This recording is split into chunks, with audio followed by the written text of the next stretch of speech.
예, 서로 간의 만남이 복되고 행복한 만남이 되시기를 바랍니다. 요즘 아이들이 보면 영특하다 그러죠. 굉장히 영특하다. 빨리 모든 걸 깨우치고 특히 학습 능력이 뛰어난 것 같아요. 어떤 아이들은 초등학교 들어가기 전에 요즘에 글을 깨우치는 건 뭐 당연한 거고, 어떤 아이는 영어도 일찍 배워가지고 저보다도 훨씬 잘해요. 영어도 잘하고 아이들이 글도 빨리 깨우치고 영특한데, 사실 우리가 가지고 있는 성경은 한글을 깨우친 사람은 다 읽을 수는 있어요. 한글을 다 읽을 수는 있는데 중요한 건 뭐냐면 뜻을 아는 게 참 중요합니다. 그런데 뜻을 아는 것보다 더 중요한 건 뭐냐면 내가 아는 뜻대로 살아가는 겁니다. 그래서 야고보서에 보면은 행함이 없는 믿음은 죽은 믿음이다. 성경을 읽고도 그 뜻을 알고도 행하지 못하면 의미가 없다는 거죠. 오늘도 말씀을 들으면서 우리가 할 수만 있다면 하나님의 말씀대로 살아가고자 애쓰는 성도님들 되시기를 바랍니다. 여러분들은 신앙생활하면서 그런 필요를 느끼지 못했습니까? 저는 가끔이 아니라 거의 매일매일 느끼는 게 내가 좀 더 강해져야겠다. 하나님의 능력으로 뿐만 아니라 하나님의 은혜로 좀 더 겸손해져야겠다. 이런 마음을 늘 느낍니다. 그런데 그렇게 되기 위해서는 그렇게 할 수 있는 하나님의 은혜가 임해야 되는데 우리는 그것을 성령의 도움이시다 이렇게 표현을 합니다. 성령님이 우리 안에 임재하시면 우리는 좀 더 강해질 것이고 또 우리는 좀 더 겸손한 믿음의 사람이 되어질 줄로 믿습니다. 성령 그러면 아마 우리 성도님들이 제일 먼저 생각하는 것이 어떤 신비한 은사적인 능력, 아마 그런 것들을 많이 머릿속에 떠오를 것입니다. 그런데 성령님이 임하면 그런 은사적인 역사가 이루어집니다. 병자들을 놓고 기도하면 병이 떠나기도 하고 또 귀신 들린 자에게서 귀신이 떠나기도 하고 문제가 해결되기도 하고 또 예언의 능력도 아주 드물게 나타나기도 하고 통변의 역사도 일어나고, 그런데 정말 하나님이 우리에게 성령을 부어주실 때는 그런 일을 하라고만 부어주셨을까? 그건 결코 아닙니다.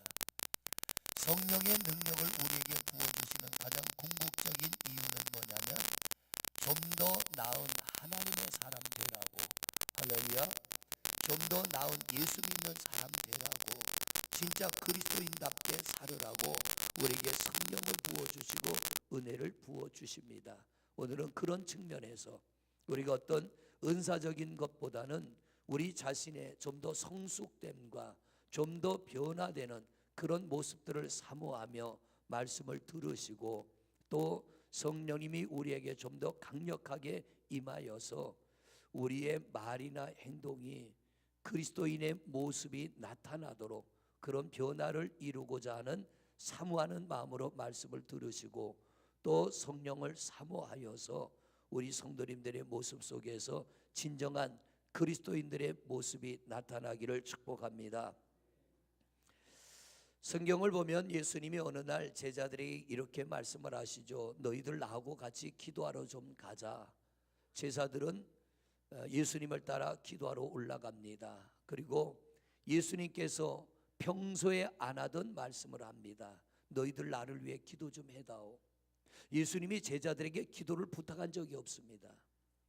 그리고 좀 더 깊은 이야기를 합니다. 내 마음이 번민스럽고 내 마음이 고민스러워 내가 죽을 지경이다. 이거는 뭔가 큰 문제가 예수님 앞에 놓여 있다는 거죠. 그러면서 제자들에게 나를 위해서 기도 좀 해다오. 그리고 예수님께서도 그들 옆에서 기도를 하십니다. 예수님이 제자들에게 기도를 부탁하신 건 다른 거 아닙니다.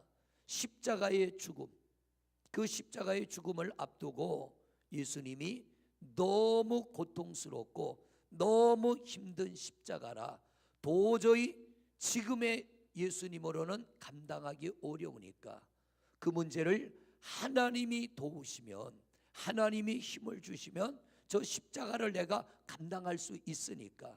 여러분들도 살다 보면 십자가를 져야 될 때가 있어요. 뭔가 내가 무거운 짐을 져야 될 때가 있는데, 예수님께서도 기도할 때 하나님이 감당할 힘을 주셨던 것처럼 우리도 기도할 때에 하나님이 감당할 힘을 주실 줄로 믿습니다.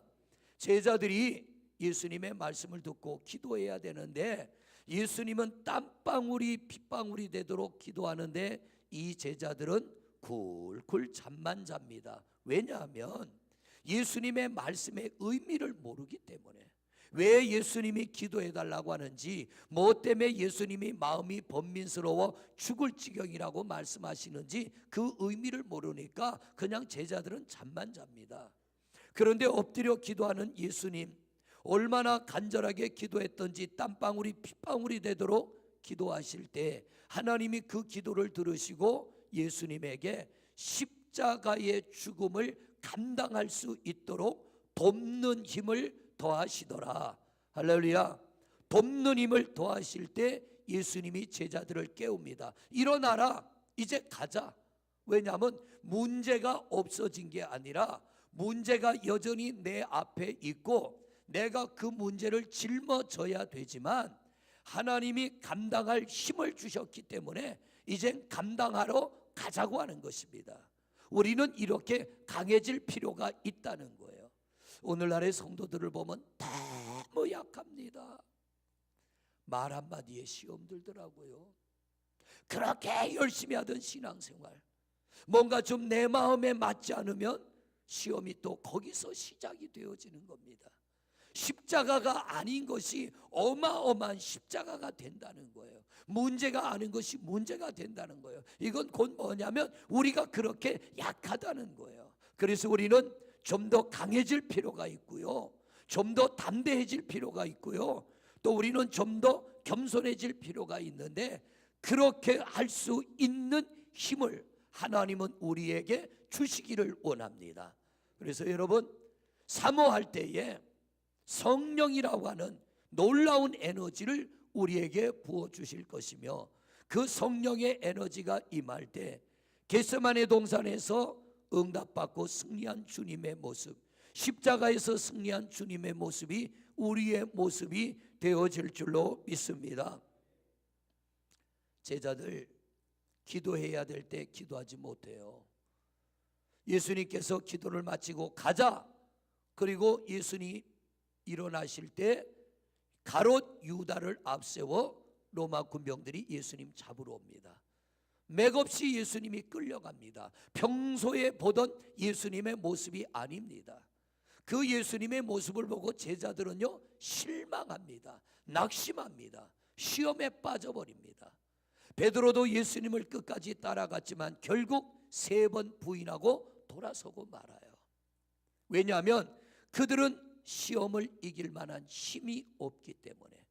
시험의 문제가 아니라 그들 안에 그 시험을 감당할 영적 에너지가 없었기 때문입니다.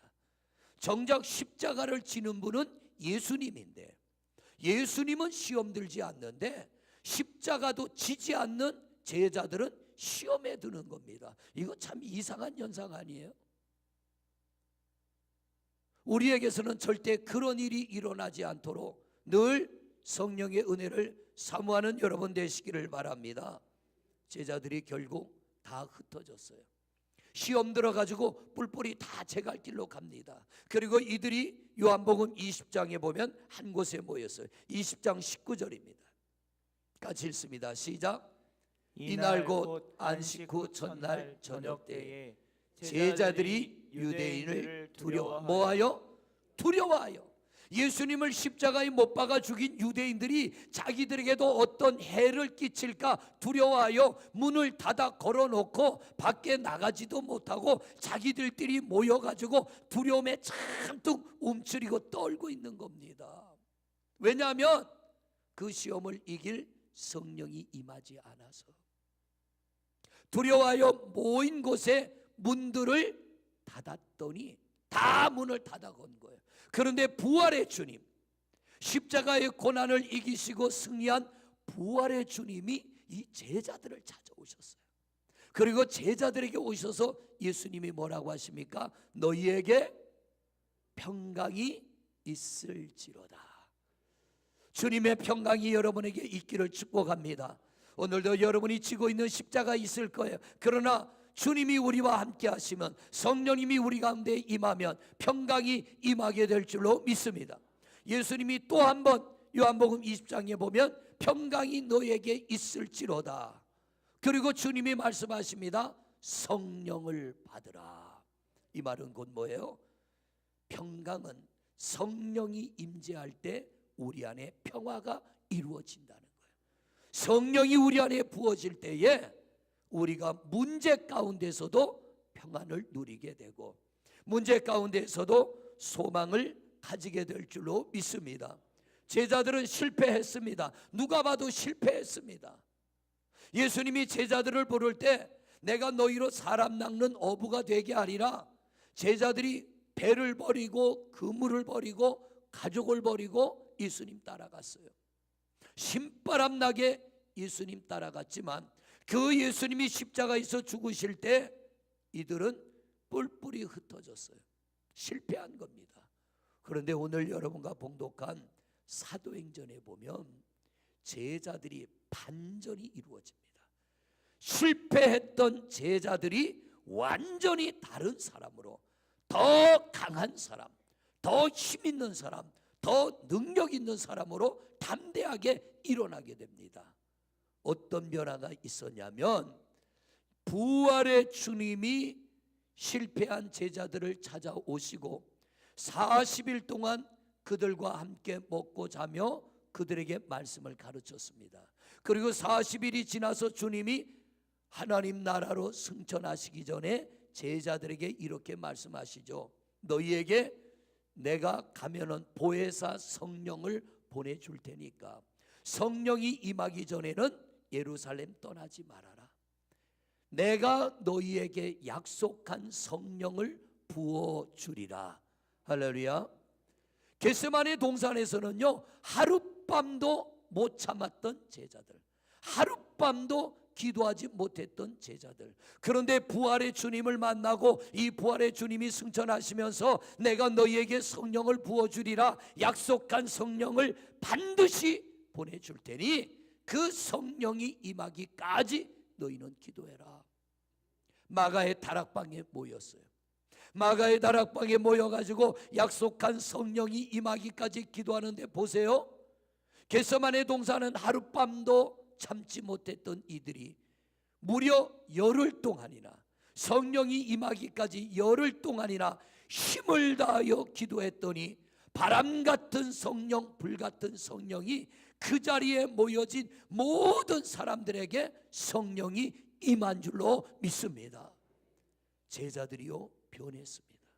성령이 임하게 되자 유대인들을 두려워하던 제자들이 나가서 담대하게 말씀을 전하기 시작합니다. 그랬더니 신기하게도요, 이 베드로가 전하는 하나님의 말씀을 듣는 이들이 가슴을 칩니다.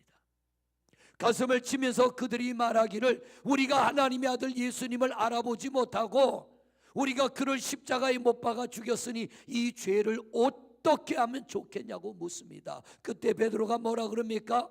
회개하고 세례를 받아라. 그러면 너희에게 성령을 부어 주시리라. 초대교회 성도들이요, 베드로의 한 번 설교, 딱 한 번 설교에 3,000명이 가슴을 치고 회개하며 성령을 충만히 받아 이들에게서 놀라운 변화의 역사가 이루어지며 예수님을 십자가에 못 박아 죽였던 유대인들이 이 성령 충만한 사도들과 성령 충만한 초대교회 성도들을 보며 두려워하기 시작합니다. 성도 여러분, 도대체 열흘이라고 하는 이 시간 동안에 어떤 변화가 있었기에 이렇게 제자들에게서 놀라운 일들이 일어나게 되고 초대교회의 성도들을 세상 사람들이 두려워합니까?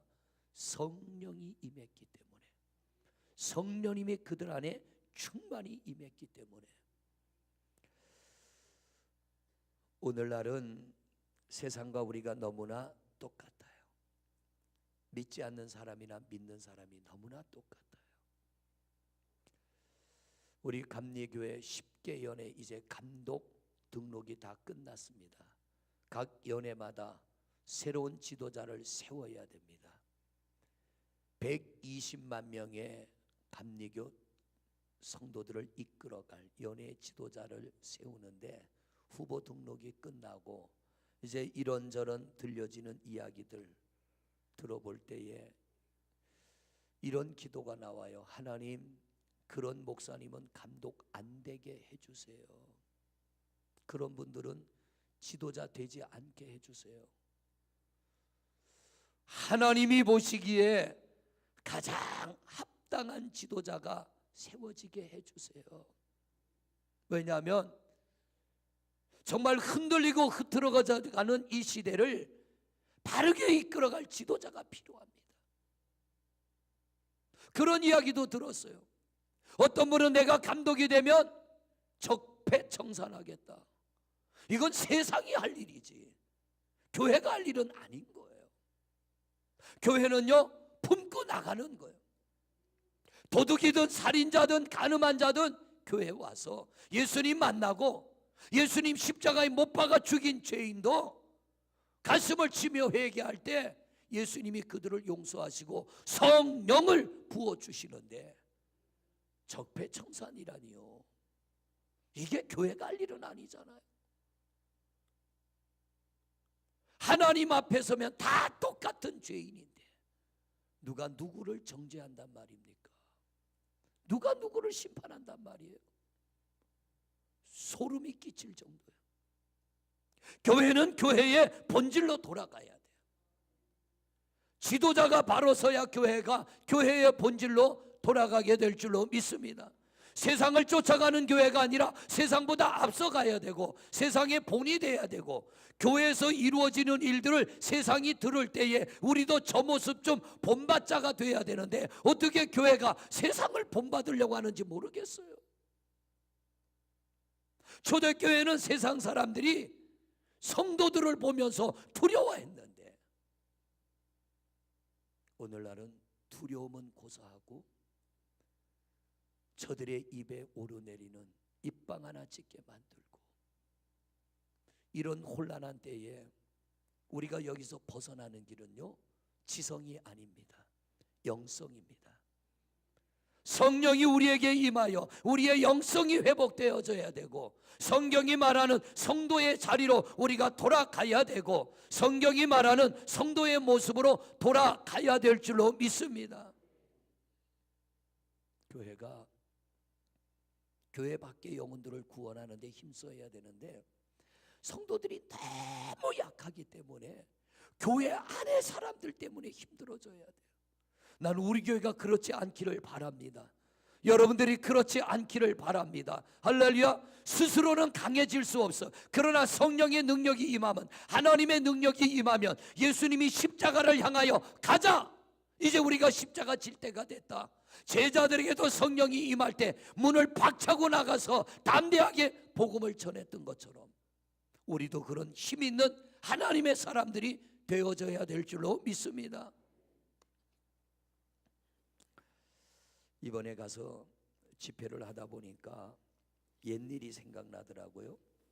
다른 데서 목회할 때 두 사람을 주례를 서야 되는데 몇몇 사람들이 반대하는 거예요. 목사님, 저 두 사람 주례 서면 나는 교회를 떠나겠습니다. 같이 교사를 하던 젊은 집사님들이 반기를 드는 거예요. 왜 그럽니까? 목사님, 자기들이 보는 견해는 불륜이라는 거예요. 아니, 합법적으로 이혼했고 합법적으로 총각이고 둘이 사랑해서 결혼한다는데 무슨 문제냐? 나중에는 장로님들을 통해서 압박이 들어와요. 집사람하고 밤을 새며 이야기를 하기 시작합니다. 이걸 어떻게 할 거냐? 그때 집사람이 뭐라 그러냐면, 여보, 만약 우리가 줄에 서고 문제가 돼서 성도들이 교회를 떠나고 교회가 혼란해지면 우리가 교회를 떠나자. 교회를 혼란스럽게 한 장본이니까 우리가 떠나자. 그러면서 저 사람이 뭐라 그러냐면, 그때만 해도 주문진이 오징어가 많이 잡혔어요. 여보, 내가 오징어 배를 따더라도, 나가서 오징어 배를 따더라도 먹고는 살 거니까 하나님이 원하는 길로 갑시다. 그래서 좋다, 하나님이 원하는 길로 가자.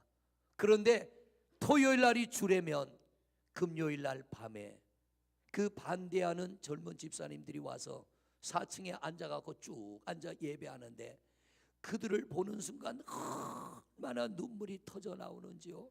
설교를 할 수가 없어. 그래서 부목사님한테 다시 찬송 인도하라 그러고 혼자 강대상에 엎드려 시큰 울었어요. 그리고 나왔으니까 그들도 막 울고 있더라고요. 성령님이 만져주신 거예요. 여러분, 시험거리를, 우리의 생각으로는 시험인데 성령님이 개입하니까 이게 은혜로 바뀌더라고요. 결국 결혼식 날 이들이 다 나와서 축가해주고 결혼식 잘 끝났어요. 그러더니 그들이 다시 와서, 왜 또 왔냐 그러니까, 목사님, 우리도 어려워지면 우리 안 버릴 거죠? 우리가 이런 일을 당해도 우리 안 버릴 거죠? 제가 그랬어요. 절대로 버리지 않는다. 절대로 나는 버리지 않는다. 만약 그때 집사람이, 여보, 어렵게 여기까지 왔는데 괜히 교회 혼란스럽게 하다가 우리 목회 힘들어지면 안 되자, 이러면 제가 아마 줄에 안 섰을 거예요. 근데 쓸 때가 있더라고요, 아내가. 지금까지 목회하면서 가장 잘한 게 몇 가지가 있는데, 사고 나서 보상받은 것도 잘한 거고, 그런데 그때 잘한 것 같아요. 담대하게 그 말 한마디가 방황을 끝내고 혼란을 끝내고 하나님이 원하는 길로 갔던 거예요. 성도 여러분, 성령을 받기 전에는 예수님이 제자들에게 예루살렘 떠나지 마. 왜냐하면 교회 밖은 이리때가 득실득실하니까 성령 받지 않고 나가면 너희는 두려워서 또 숨어버릴 거야. 그런데 성령을 받으면 사마리아로 가라. 성령 받으면 땅끝까지 가라.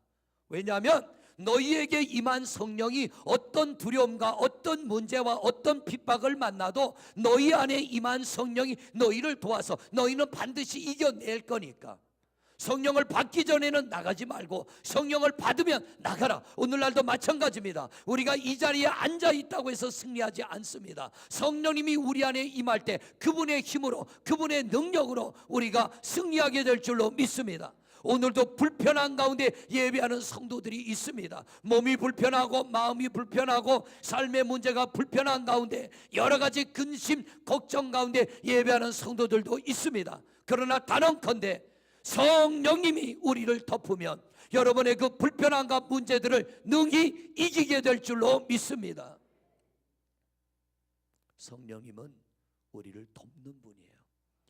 약한 우리를 강하게 하시는 분이고 무능한 우리를 유능하게 하시는데, 오늘 성령에 관한 말씀은 이런 은사적인 요소보다는 우리가 예수를 믿고 하나님의 사람이 됐으면 하나님의 사람으로 좀 바뀌어지자는 거예요.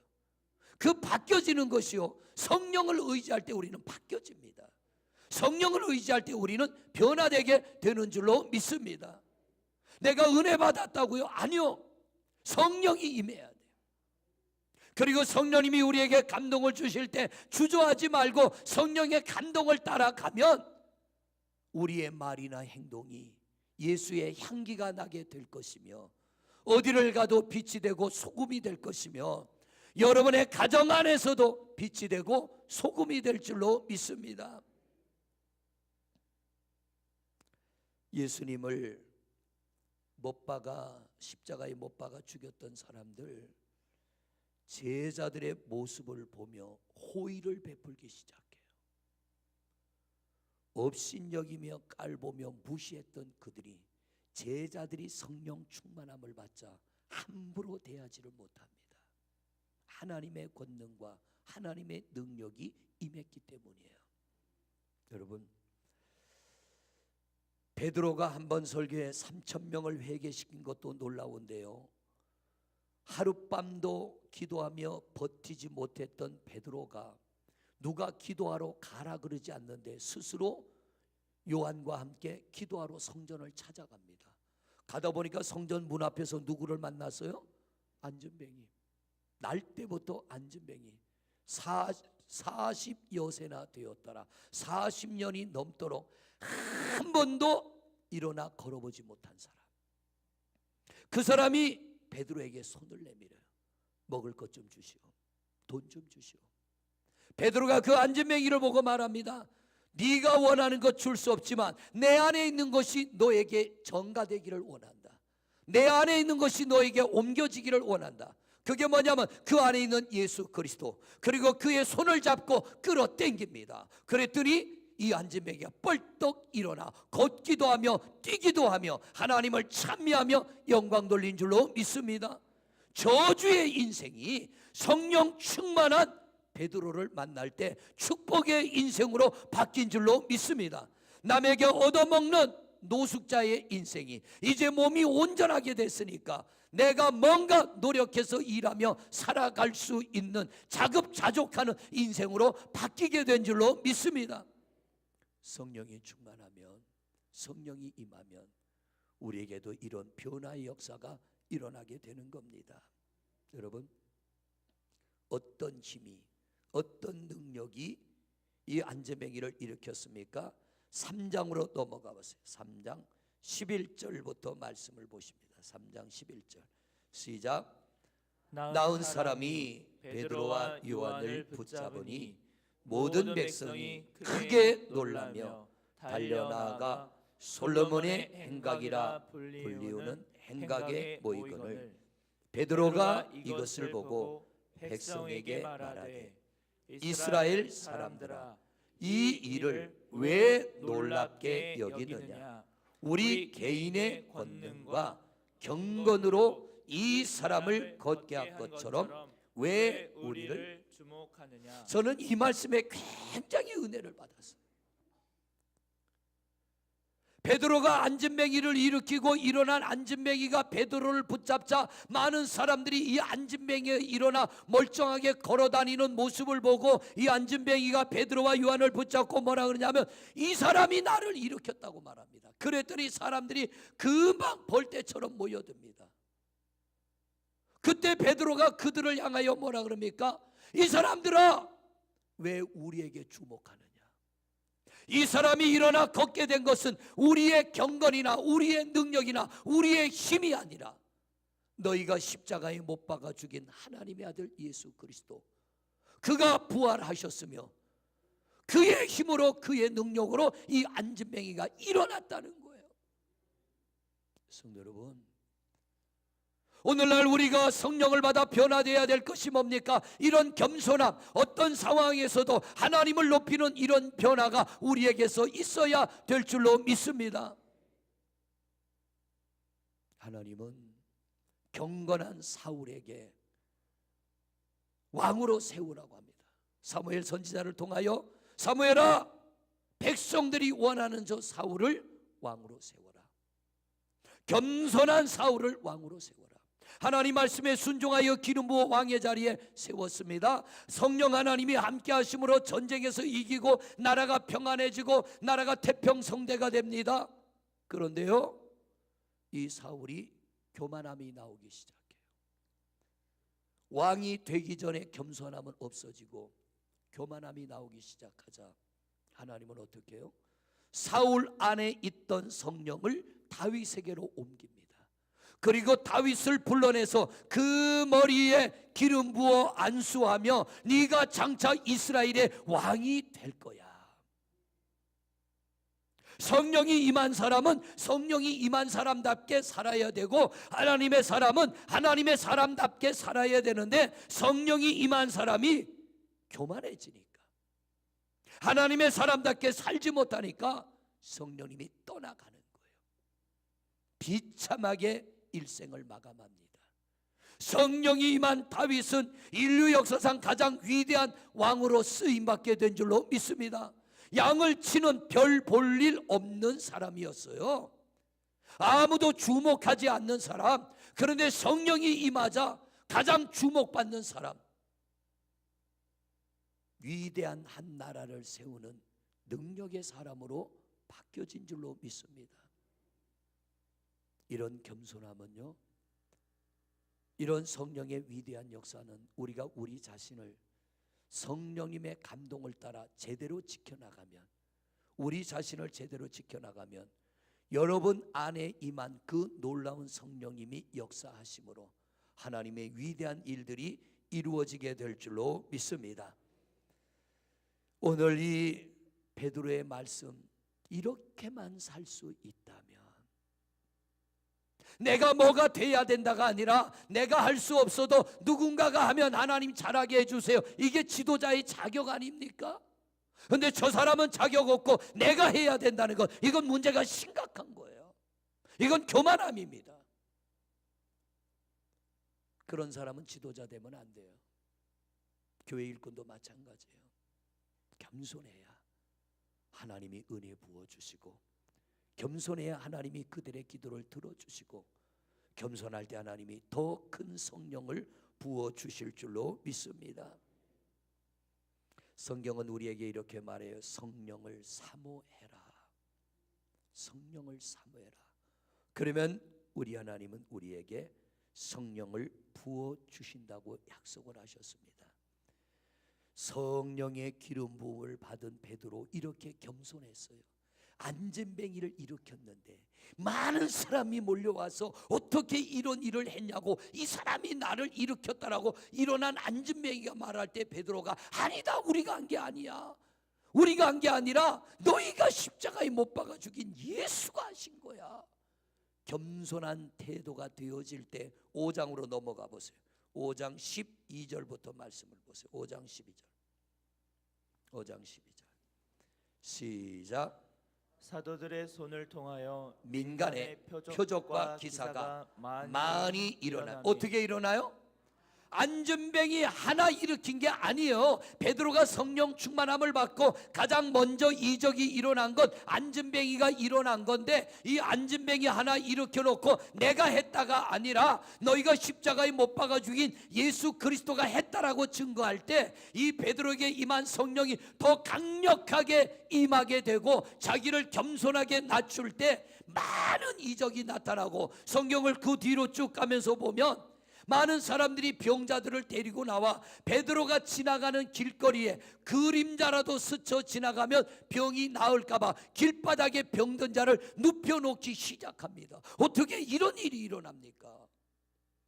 겸손해질 때. 여러분, 할 수만 있다면 부자 되세요. 아멘. 한 분만 부자 되세요. 할 수만 있다면 부자가 되세요. 거부가 되세요. 성령도 충만히 받으세요.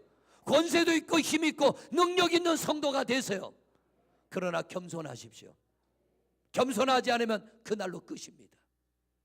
겸손하지 않으면 성령은 우리 곁에서 떠나버리십니다. 그분은 우리와 일하지 않아요. 결코 교만한 자와 일하지 않아요. 어디에 있든 겸손한 자를 찾아내시고 그들에게 성령을 부어주시고 그들을 통하여 하나님의 역사를 이루어 가시는 줄로 믿습니다. 조금만 뭐가 되어지면 내가가 나옵니다. 내가 해야 된다, 내가 했다, 내가 하지면 안 된다, 나만 한 사람 없다, 자기를 드러내게 됩니다. 성경을 놓고 보면요, 끝난 거예요. 성경 앞에 그들을 비춰본다면 소망 없어요. 그들은 껍데기만 남은 거예요.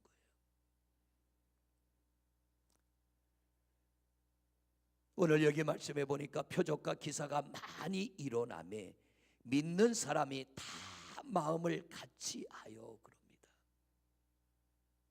중요한 건요, 우리가 하나가 되는 거예요. 우리의 생각이 아니라, 오늘도 예배 끝나면 이제 내려가서 지하에서 맛있는 식사를 할 겁니다. 성도들마다 취향이 다 달라요. 어떤 이는 싱겁다, 어떤 이는 짜다, 어떤 이는 좀 매콤했으면 좋겠다, 어떤 이는 국물이 있었으면 좋겠다. 하여튼 밥을 한 끼 먹어도요, 두 식구가 앉아 먹어도요, 우리 집사람하고 저하고 가끔은 둘이 밥을 먹어도요, 취향이 달라요. 생각이 하나가 된다는 건 우리의 지성으로는 안 돼요. 영성으로라야 생각이 하나가 될 줄로 믿습니다. 초대교회가 하나가 됐던 것처럼 우리도 마음을 같이 하는 교회, 성령의 인도하심을 따라 한 덩어리가 되는 가정, 한 덩어리가 되는 교회가 될 때 세상이 감당치 못할 성도들이 되어질 줄로 믿습니다. 13절을 보세요. 13절 같이 읽어요. 시작. 그 나머지는 감히 그들과 상종하는 사람이 없으나 백성이 칭송하더라. 칭송이라고 하는 건 뭐냐면 카리스입니다. 그들을 높이며 그들을 인정하며 감히 그들을 함부로 대할 수 없는 그런 두려움의 대상이 되었다는 거예요. 오늘날 얼마나 세상이 교회를 우습게 여깁니까? 왜 그래요? 우리가 성령의 인도를 따라 살지 않아서 그래요. 영성의 믿음이 돼야 되는데 지성의 믿음이 돼서 그래요.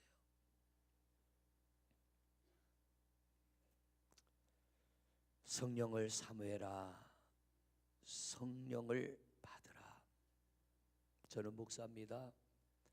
목사가 목사다우려면요 성령을 소멸하지 말아야 돼요. 성도가 성도다우려고 해도 성령 소멸하지 말아야 돼요. 성령을 소멸하면 목사도 껍데기만 남아요. 성도들도 껍데기만 남아. 오늘날 우리는 많은 껍질을 발견합니다. 실망하잖아요. 하나님을, 사람을 실망시키지 않는 성도가 되시기를 바랍니다. 점점 강력한 역사하심. 우리가 왜 성령을 받아야 돼요? 어떤 신비한 역사가 아니라 진정한 그리스도인답게 살아가기 위해서. 이어령 교수님이 쓴 책, 여러분도 보신 분들이 많을 거예요. 지성에서 영성으로. 저는 그 책을 처음 읽고요 감동을 많이 받았어요.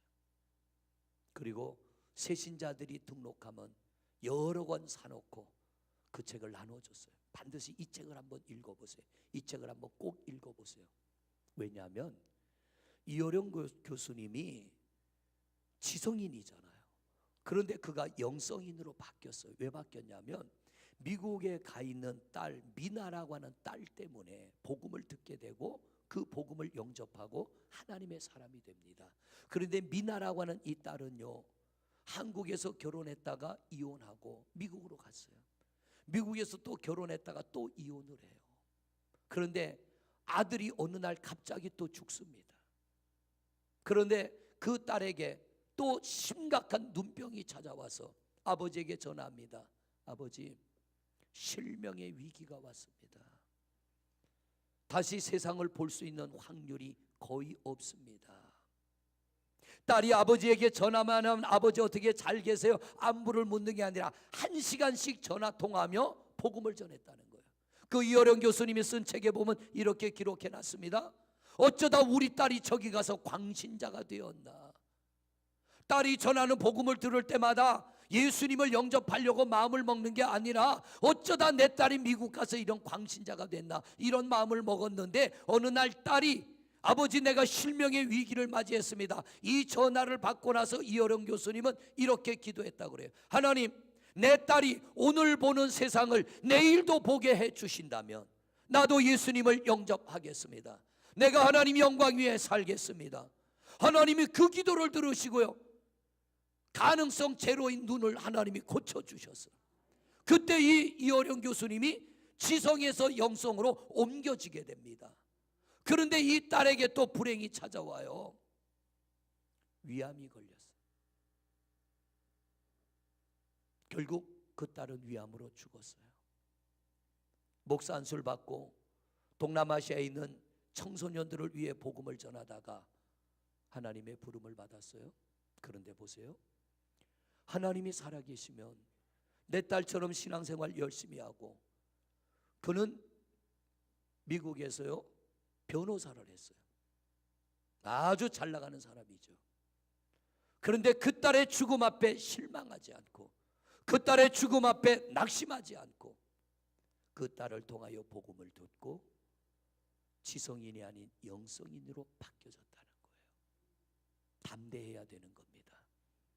살다 보면 예수 믿는 우리가 이 이어령 교수님의 죽은 딸처럼 불행이 찾아올 수 있어요. 한두 가지가 아니잖아요. 두 번이나 이혼을 경험하고 아들이 죽고 내 눈이 실명의 위기가 오고 목사 안수를 받고 젊은이들을 위해서 열심히 복음을 전하는데 암병이 찾아왔어요. 죽었어요. 본인도 실족하지 않고 이어령 교수님도 실족하지 않고 끝까지 예수를 잘 믿었다는 거예요. 담대해야 승리합니다. 그 담대함은 내게서 나오는 게 아니에요. 성령님이 우리 안에 임할 때. 할렐루야. 저는 모든 일은 다 일어날 수 있다고 봅니다. 살다 보면 이혼할 수도 있습니다. 살다 보면 어느 날 갑자기 자녀에게 위험한 일이 찾아올 수 있습니다. 어느 날 내 몸에도 갑작스러운 문제가 찾아올 수 있습니다. 그러나 끝까지 성령님이 우리와 함께 하셔서 우리를 담대하게 붙들어 줄 때 우리는 영원한 천국의 구원을 얻게 될 줄로 믿습니다. 성령님이 임재하여 담대한 믿음의 성도가 되시기를 바랍니다. 우리는 좀 더 그리스도인답게 살아야 돼요. 오늘 본문으로 돌아가 보세요. 18절입니다. 18절 시작. 그들을 불러 경고하여 도무지 예수의 이름으로 말하지도 말고 가르치지도 말라 하니, 또 베드로와 요한이 대답하여 이르되 하나님 앞에서 너희의 말을 듣는 것이 하나님의 말씀을 듣는 것보다 옳은가 판단하라. 성령이 임해야 하나님의 뜻을 알 수 있고 성령이 임해야 깨달은 하나님의 뜻대로 살아가게 될 줄로 믿습니다. 인간은 사단에게 속아서 죄를 지었기 때문에 사단의 습성이 우리 속에 있어요. 그게 뭐냐면 교만함. 자꾸 내 목소리를 높이려고 합니다. 내 말이 통해야 됩니다. 내 생각이 통해야 됩니다. 내가 인정받아야 됩니다. 내가 드러나야 됩니다. 아니요, 성령님이 우리에게 깊이 임할수록 우리는 겸손하고 낮아지는 하나님의 사람이 되어야 될 줄로 믿습니다. 베드로를 보세요. 그림자가 스쳐 지나가도 병이 나을까봐 사람들을 눕혀놨는데 얼마나 겸손해집니까? 그 다음 절 또 보세요. 그 다음 절 20절입니다. 시작. 우리는 보고 들은 것을 말하지 아니할 수 없다 하니. 자, 성령이 임하여 여러분들도 많은 것들을 경험하고 체험하고 또 내가 경험하고 체험한 것을 증거하는 성도들 되시기를 바랍니다. 이번에 내가 가서 한 주간 복음을 전하고 왔는데요, 끝나고 나면 성도들이 손을 붙잡고 인사를 합니다. 목사님 은혜 많이 받았습니다. 말씀에서 은혜 많이 받았습니다. 그런데 마지막 날 1시에 예배가 끝나고 밤 1시에 예배가 끝나고 이제 가려고 예배실을 나오는데 한 60대는 대보는 노인분이, 연세 드신 분이 제 손을 꽉 잡아요. 목사님 죄송하지만 가지 말고 조금만 서 있으래. 왜 그러냐니까 무조건 조금만 서 있으래. 그래가지고 멍하게 계단에 서 있었어요. 시간이 좀 지나니까 올라왔어요. 그런데 봉투를 하나 줘. 이게 뭡니까? 그러니까 가실 때 기름값 해 쓰시라고. 보니까 10만 원을 넣으셨어요.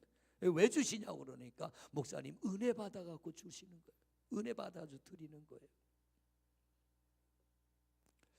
그 봉투를 받아 들고 오는데요, 한편으로는 미안한 마음도 있고 한편으로는 감사한 마음이 있는 거예요. 그런데 복음을 전할 때마다 간증을 하잖아요. 그런데 남의 간증이 아니라 내가 만난 예수, 내가 경험한 예수, 내가 체험한 예수님을 증거할 때 그들에게 더 힘이 되는 겁니다. 성도 여러분, 성령 충만하여 여러분들도 예수님 만나세요. 제가 만난 예수님보다 더 뜨겁게 만나시기를 바랍니다. 제가 경험한 은혜보다 여러분이 더 뜨거운 은혜를 경험하시기를 바랍니다. 할렐루야. 우리 성령님은 더 놀라운 은혜, 성경에 있지 않는 은혜도 경험케 하실 수 있는 분, 우리가 사모하여 그분이 우리 안에 임할 때 오늘 제자들이 뭐라고 합니까? 너희들 말하지 마, 너희들 가서 전하지 마. 그때 제자들이 하는 말이 우리가 보고 들은 것을 어찌 전하지 않을 수 있느냐. 왜? 그분이 살아계시는데. 오늘도 그분은 살아계십니다. 여러분과 함께 하십니다. 성령 충만을 사모하세요.